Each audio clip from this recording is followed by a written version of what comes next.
Hello, everybody. Good day, wherever you are. This is Ragini Anand on 12th of July 2021 from London. It's a very wet, thundery day here, and summer hasn't really quite begun yet.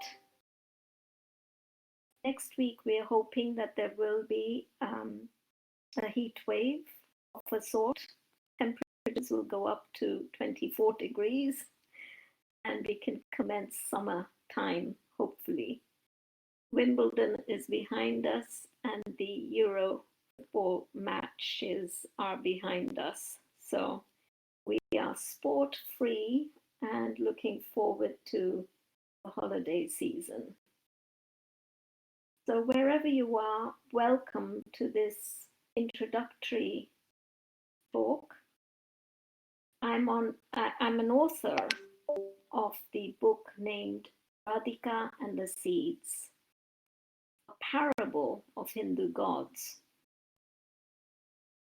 It very much is an introduction, if you like, a very simple introduction of the pantheon. There are millions of Hindu deities, Vedic deities, and their role is not always well defined as to how they serve our well-being and our spiritual expansion.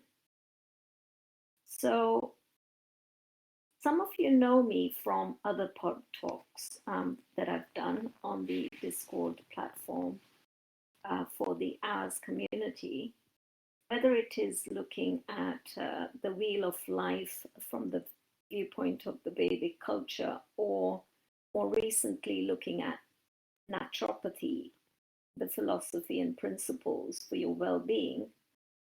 Or I believe I've also done talks on Mahabharata and Bhagavad Gita's relevance for our current times. So I'm not new to these talks. One of the things that came up in our past talks that I was asked to take a longer, deeper look at deities of the Vedic tradition, and in specific their role in mind sciences and psychology of well-being.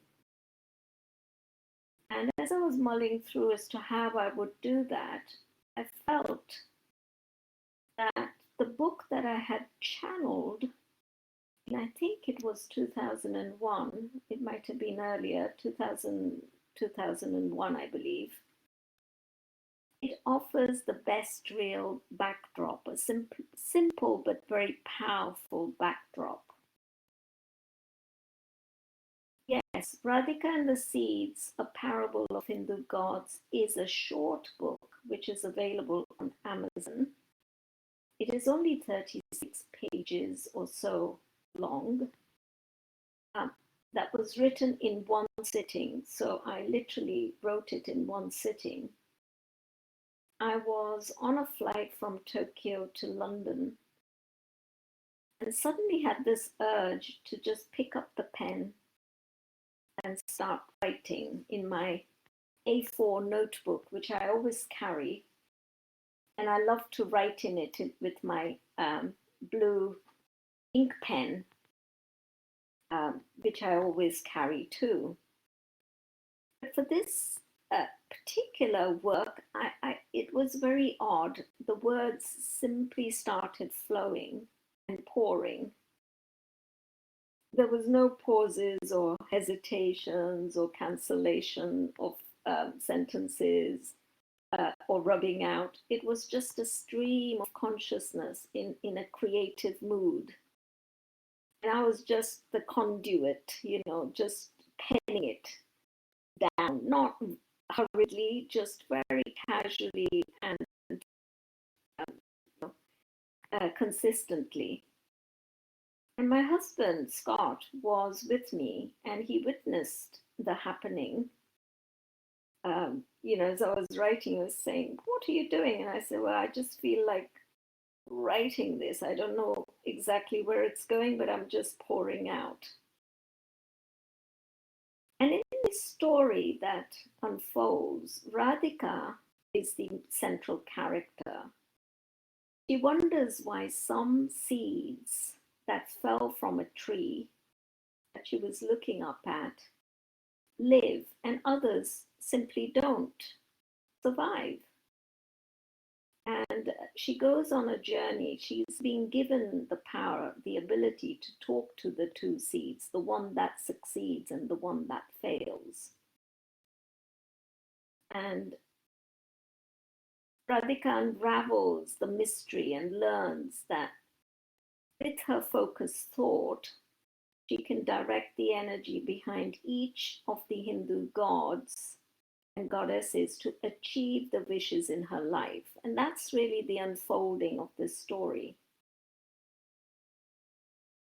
So in 2001, 2000, when I penned this book, I really was going through a lot of personal turmoil, having just gone through a very painful divorce.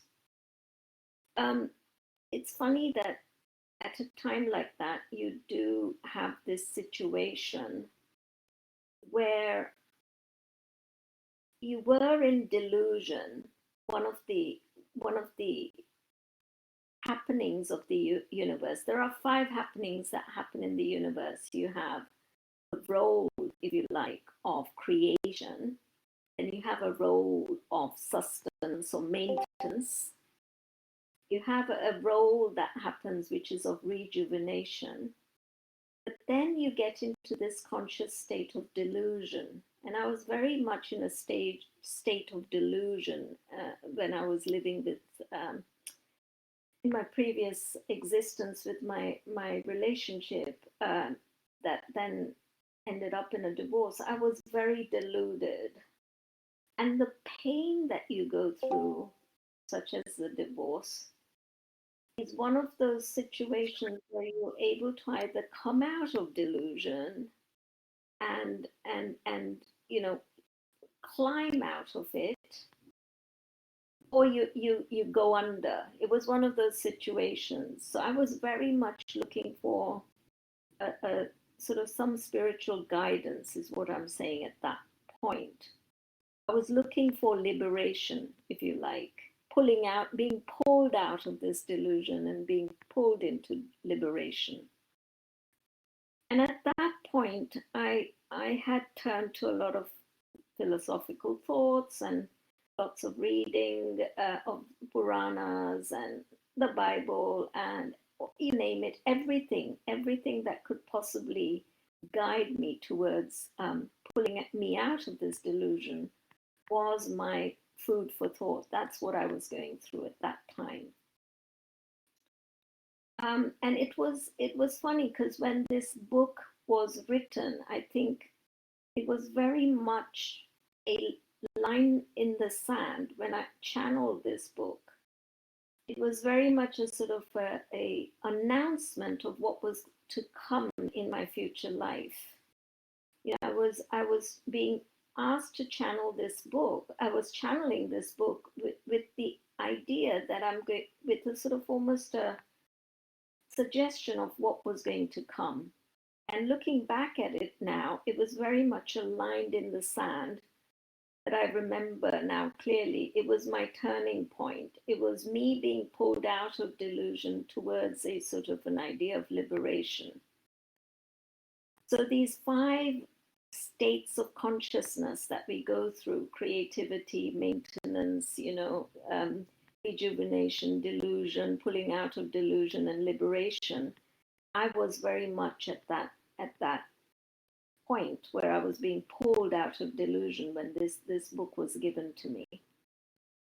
As I penned this book, I wasn't aware of a plan or a strategy or flow chart. I had no idea of where it was going to.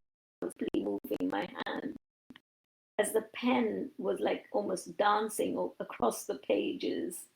And I was aware of what I was writing, but the awareness only came after the words were written. I wasn't premeditating. It was just a very strange phenomena. I've witnessed this phenomena when I've written my poems as well. I'm not aware that I'm writing it. The awareness of the words comes after the words are written. But I recall agreeing deeply with what was being penned. So as I wrote the sentences, when the sentence finished, it was like an aha moment. Yes, that's true. Yes, that's true. Yes, that's true. Continued writing. I never stopped. Wrote the last and wrote the full stop with a sort of like a ceremonious raising of the pen and descending onto the page defiantly. And I closed my notebook and went to sleep. It was a really a very strange happening. I've never witnessed something like that in my life. Um, I think somebody is on mute. I think it's Giga Trigger. Could you please mute yourself? I can hear you. Sorry. It's okay. So I just fell asleep and didn't think much of the work. And then a few weeks later, when I landed in London and had gone through my chores, I reread what was channeled, and I felt it had enough material of value that I should publish it. And my husband felt the same way. And initially, we thought we would publish it as a children's book because it's a easy read, and it's a short book and very easy to understand.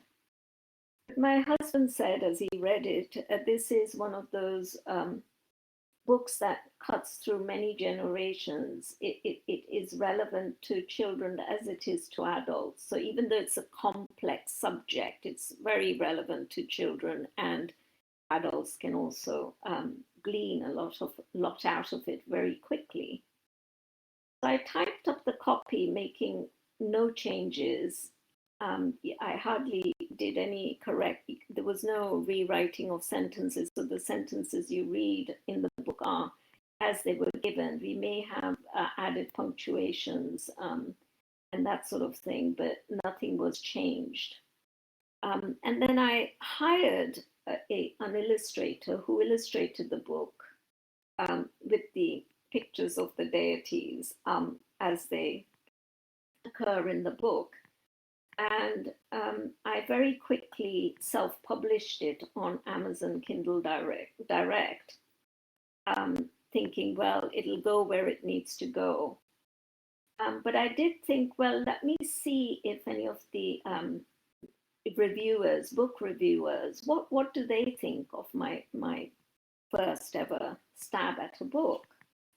So I approached a company called Kirkus Indie for a big book review. And to my surprise, they said their sort of tagline for the review is education and entertainment in a well-drawn, appealing first look into a major world religion. And I was also awarded the best books of 2014. So needless to say, it wasn't just my thought that this is a book that will is written in a way that can go wider and serve the audience for what they seek. And they went on to say, this is Kirkus review, looking at it more deeply. It says, a young girl walks through a vivid, vibrant world of Hindu gods in this illustrated debut children's book. As Radhika, who's the central character of the book, sits underneath her favorite tree, she starts to gaze upward, admiring the winged seeds of the tree that flutter down and through the wind. As she watches each seed get carried away or simply fall up to the ground, she is struck with the question, why doesn't every single seed produced by a tree become a tree itself? This line of questioning begins her journey through a rich parable featuring Hindu gods. On the journey, Radhika learns of the elements of the world: space, air, fire, water, and earth, and of the gods that represent these elements. Visiting Ganesha, Agni, Prithvi, Durga, and many more, Radhika begins to understand the act of being grateful, the dichotomy and necessity of being both happy and sad, and how life is shaped by awe, grace, respect, and love. Anand's charming debut features colorful illustrations that are bright and inviting, as well as engaging, informational prose that should be easy for children to understand, a difficult line to walk with such a complicated subject. At the end of the work, Radhika is bursting with knowledge and ready to go forth and apply all that she's learned. It should carry over into the lives of interested readers. All in all, the work offers a commendable introduction to the world of Hindu gods. So that's not my words, that's the first review of the book, which I thought would give us a big, great backdrop, a very simple yet effective backdrop to introduce the Vedic deity worship in everyday life, which is what my task was. And it is this whole science of deity worship is what I'm beginning to understand more and more. It is a mind and cosmic science. It really is. It's designed to help you manifest powers and the life you want.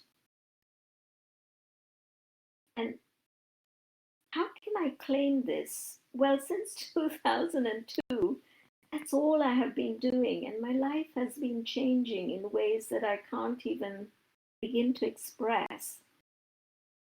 You know, I was on a hamster wheel, a corporate hamster wheel, which I never thought I would get off, which I did, and I went on to do all sorts of incredible experimentation with my own life and with working with the power of the deities. So engaging with Vedic deities allows one to identify to higher and higher identities of one's own self. And I really mean that. I would really underline that sentence if I could.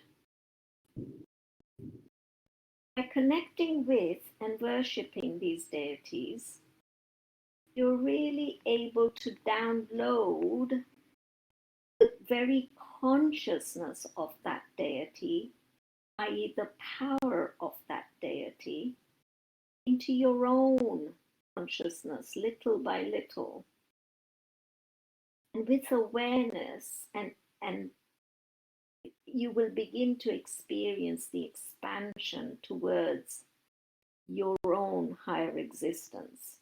So it's as if you are adding a drop of honey in your consciousness every day as you encounter a deity and become more and more and more aware of him or her and his or her powers.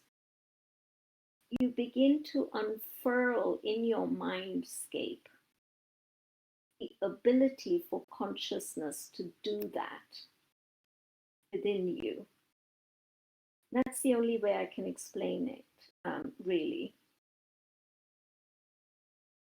So I would like to unfold this story, over the next few weeks, giving you an introduction to the main Hindu gods and goddesses. But through the story, showing you their power and consider their sort of ability to shape your manifestations We will also consider their power spots and their form of worship. How can you approach them? How can you worship them? Where can you get more of an injection of their abilities by visiting certain power spots? As we travel through a series of podcasts that I wish to hold for the Ours community.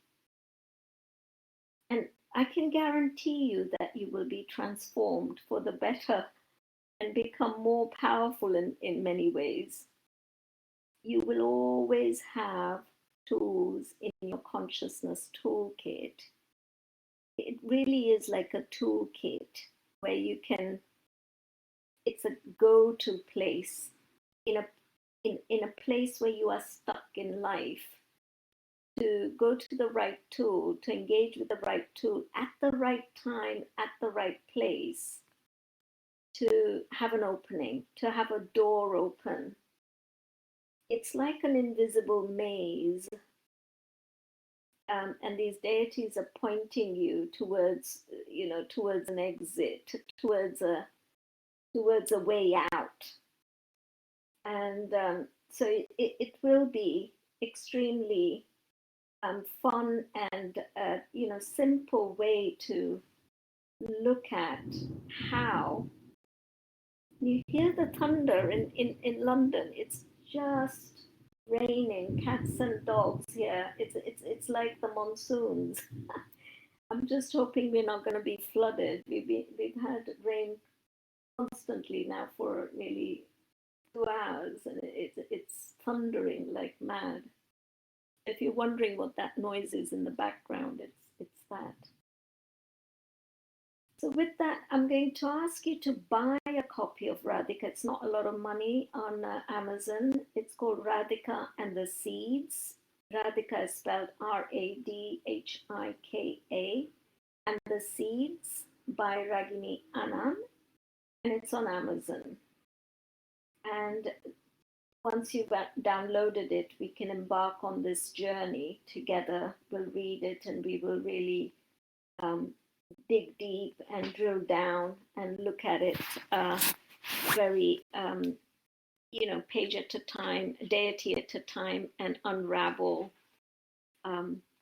It's a very easy read. You don't have to have any experience in anything other than some proficiency in English, and we will be able to navigate the book very easily. I'm going to read you the preface now, just to give you an insight as to what I wrote all those years ago. So I've said the foremost reason for writing this story is that it was given to me, like many of the poems I have written.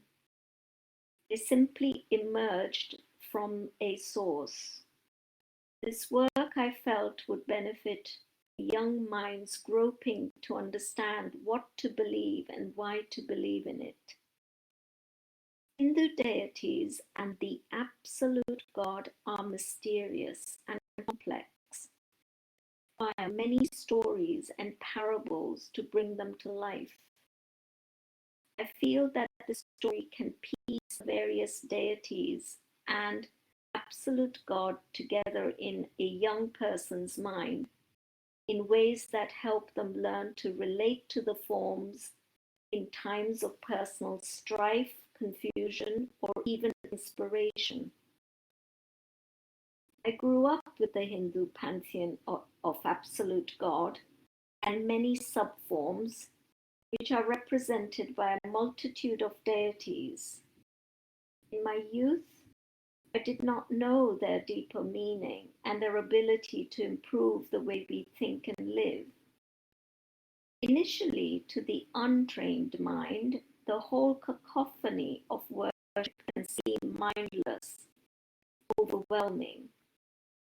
Our rational mind laughs inwardly at the monkey god or the elephant god, as it is unable to grasp the whole God in his many forms combined. The Hindu pantheon of God and deities are designed to slowly reveal the absolute God in a way that allows them to become tools for engineering life itself. In their individual forms, they are a go-to place when we are stuck or troubled. We can access a specific form for a specific task. There's no point in praying for water if it is fire that we seek. This is a crude example, but has the power to explain why we need specialist forms. After all, we wouldn't go to a brain surgeon if our teeth were aching. The ocean forms a wonderful metaphor for the absolute God. You certainly couldn't drink the whole ocean in one gulp. Physically, it's impossible. Similarly, we cannot expect to know the absolute God through one image of him or her. In order to understand the whole ocean metaphorically, we need to drink from it a little at a time, digest its meaning, and assimilate it one swallow at a time. In the same way, it's a prerequisite that if we wish to know the absolute God, we have to first relate to the deities to establish a relationship. Once you have drunk, digested, and assimilated the whole ocean, you become the ocean. In a similar way, Hindu deities allow us to merge with the absolute God slowly. Also, just as the ocean is deep, each Hindu deity has depth of meaning and understanding that unfolds as we begin to relate to each one in turn. A single deity is as deep as the ocean is wide. We can continue in the immersion of one deity for an eternity, or choose to return to the surface of the ocean from the depth to the endless whole, which is made up of many deities.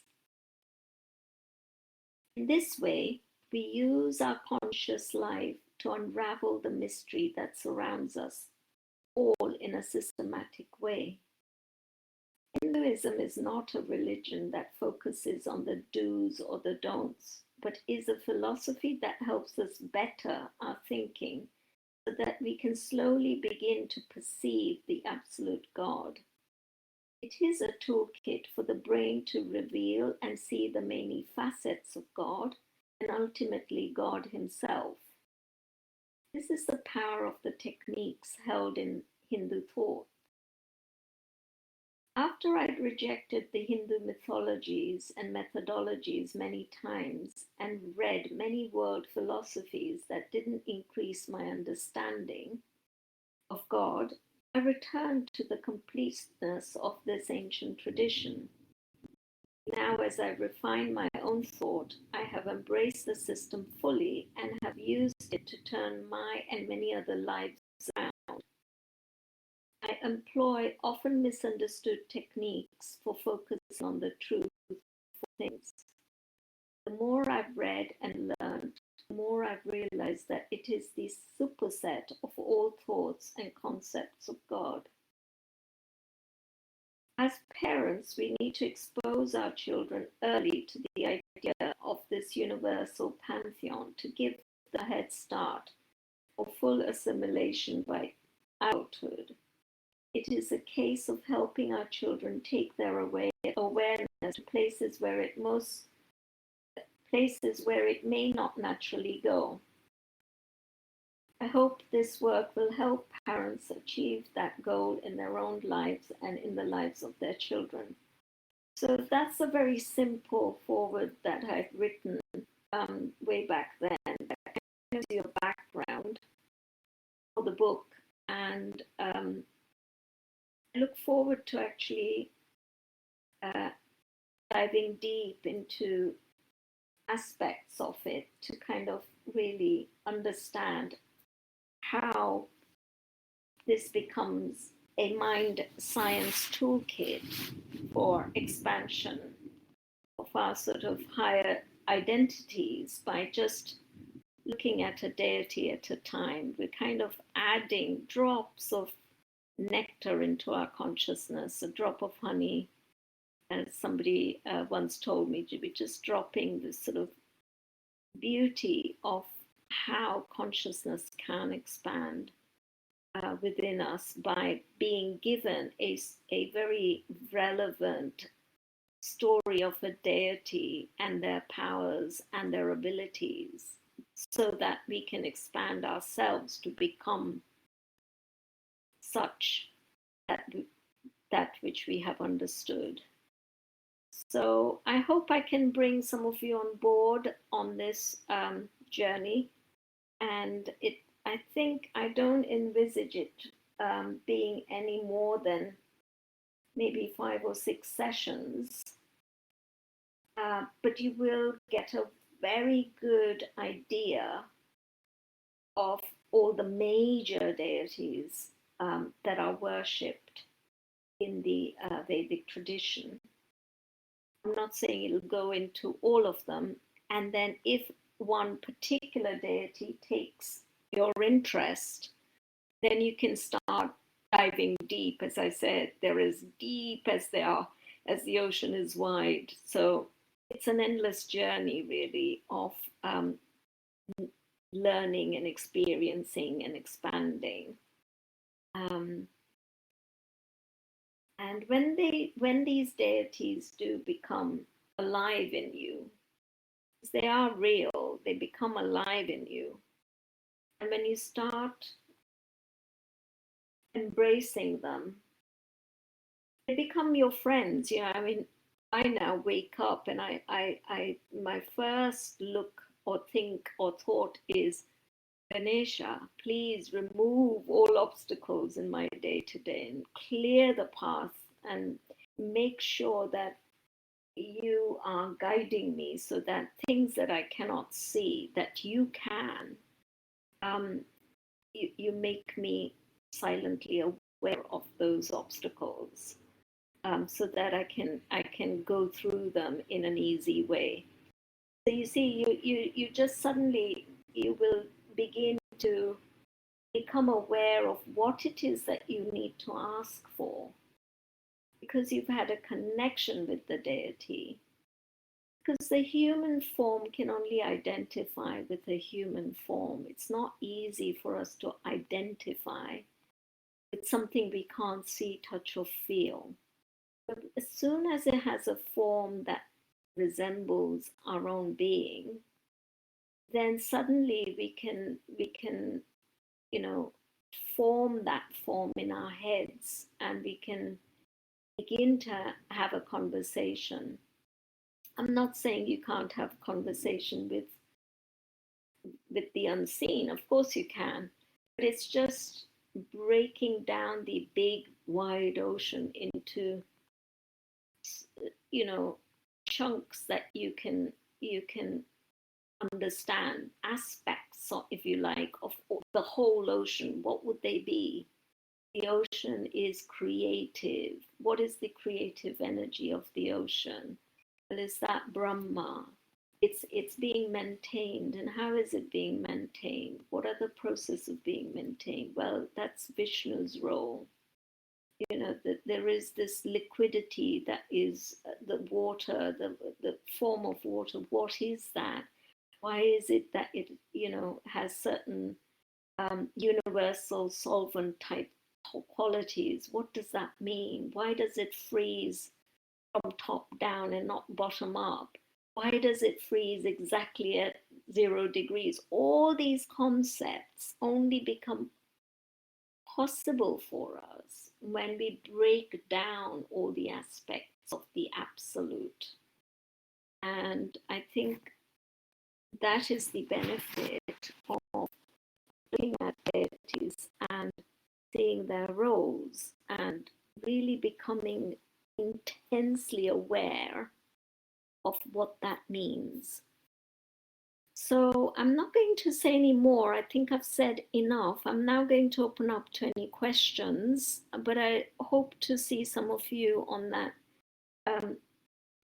journey of reading through Radhika and the Seeds, a parable of Hindu gods, and then um, we can be fully familiarized with all the deities, the main deities of the Hindu pantheon. I look forward to that.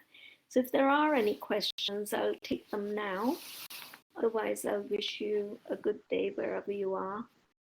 And you can unmute yourself and speak, or you can submit your questions in the event questions section. I have a question. Krishna and Rama, those are supreme pleasure. Is that a selfish one to start with? So let me understand the question a little deeply. You're saying that Krishna and Rama are, did you say pleasure? To my understanding, they're supreme pleasure. Right. I just, don't know where to start, Yes, too little information is a dangerous thing, as they say, isn't it? So, sure.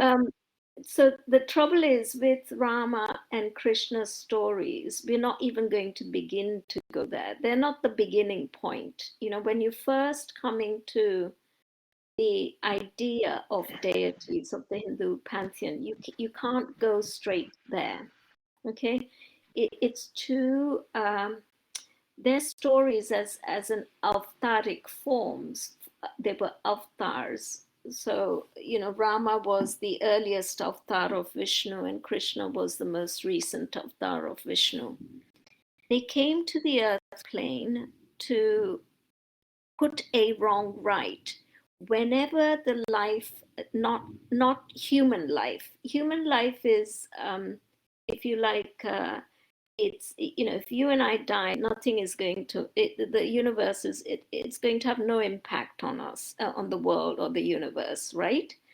But if the cosmos itself is in danger, let's say like when Krishna came, because the earth plane itself was in danger of being there were so many weapons available during that time that they could have just destroyed the entire planet. Now, if a situation like that arises, then an avatar comes to the earth plane to protect the earth plane, right? So it's a really deep story of Krishna, for instance. I would have to take you through the longest poem ever written called Mahabharata for you to understand the role of Krishna.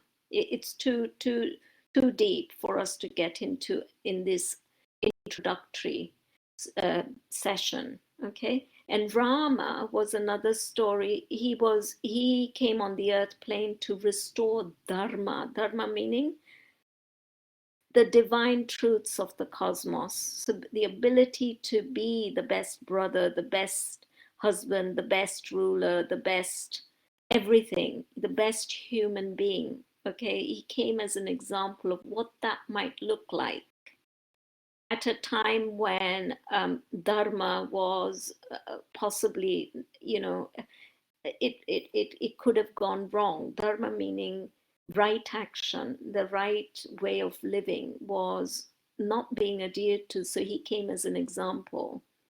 So your question about are they, supreme pleasure? Yes, supreme pleasure is the end result of living the life that they led.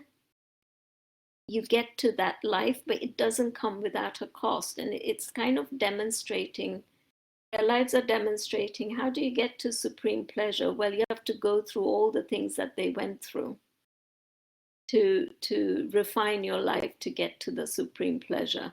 But we will not be going into that depth at this stage. We're going to take baby-sized steps, into understanding deities, so that you've got enough foundations to then build on it.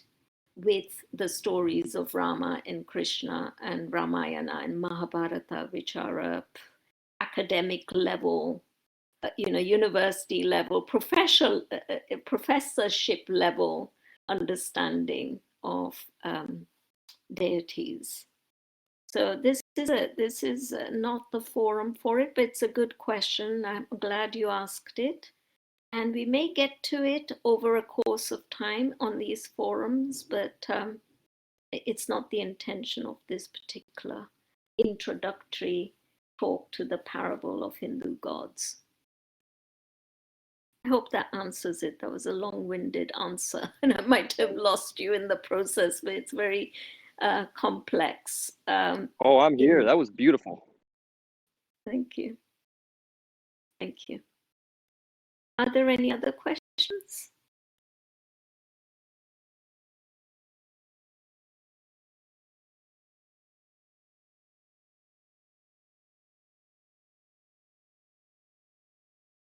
Has anybody posted any questions? I'm not. So I've got some questions here. July the 12th. Looking forwards. Thanks so much. Is something Lightson is saying.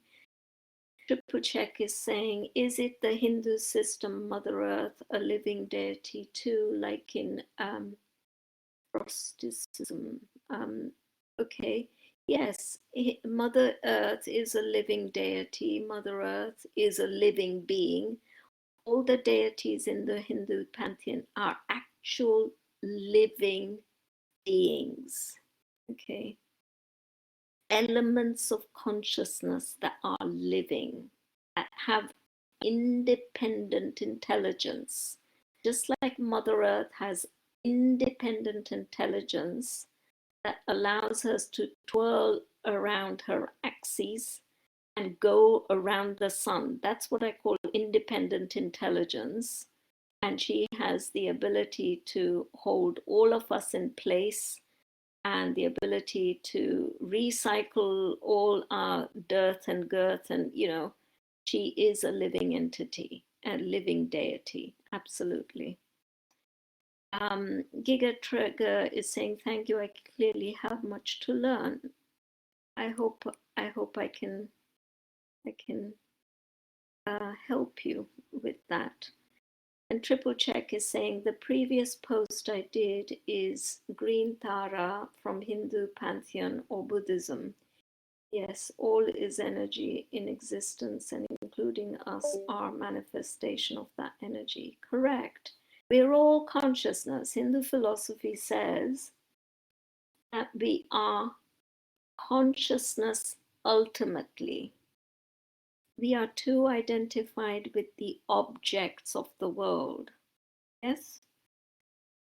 It's not, we are focused, if you can perceive it, it's an object. If you can see it, it's an object. You can see yourself. You are an object. Your body is an object. But the very thing that you cannot see, or something that cannot be seen ever by anything else, that's what we call consciousness. That's the end point of everything, the finest level of us. And that consciousness is what then manifests into different objects. So what I can see, I am Ragini Anand. I can touch myself, feel myself, see myself. I am a manifestation of the consciousness that sees it. She sees her. Okay? I can also see my room. Those are all the objects. They're also held together by consciousness.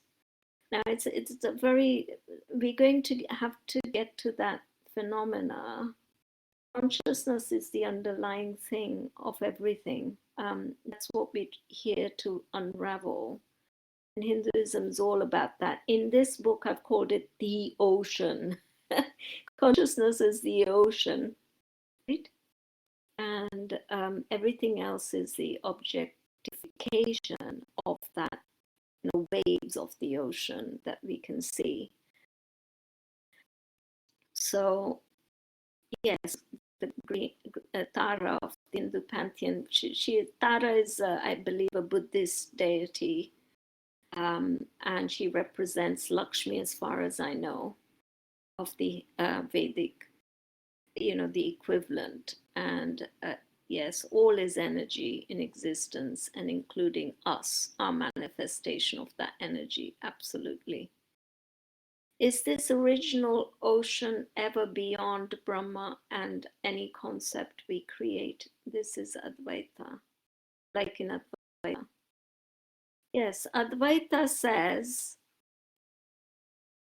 Advaita is basically, there is no duality. Consciousness has no duality. So the seer behind your eyes and the seer behind my eyes is the one and the same. Okay, there's no, you cannot have two seers. We falsely believe that you see and I see, but you and I don't see. You and I are just objects. The seer is just one.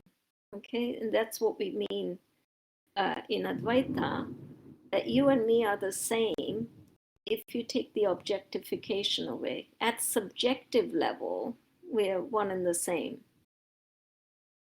We're not individuated at that level. But that's probably getting a bit too far at this early look at deities. But thank you for bringing that up, Triple Check.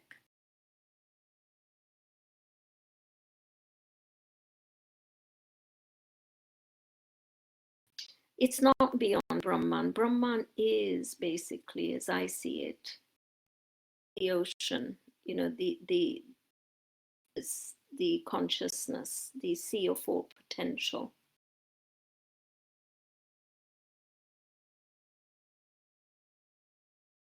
So,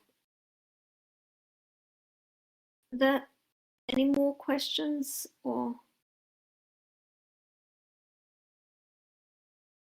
Triple Check is typing. You are welcome. Thank you.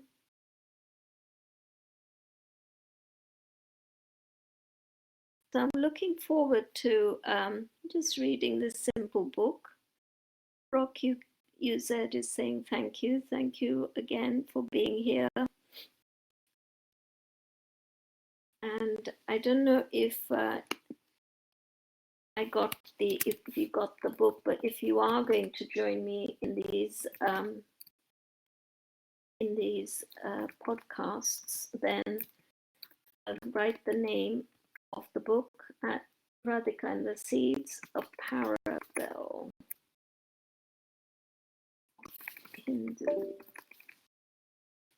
We can download it on Amazon. It's not very expensive. I can't remember. It'll be, translated. It's less than £10. I don't know what that translates to in your currency.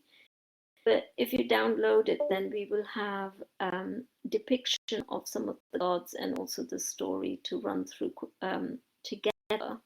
And then we can make it all sort of fun and interactive and be childlike and see how we can use each deity as a tool in our toolkit for expansion. It'll be fun.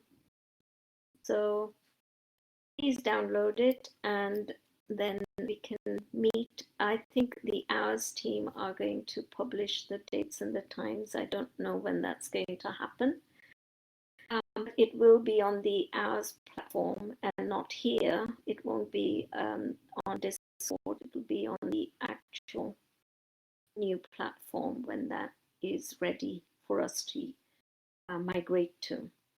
So I thank all of Hours team and all of you for being here with me tonight. And I wish you a lovely day wherever you are. Thank you for listening.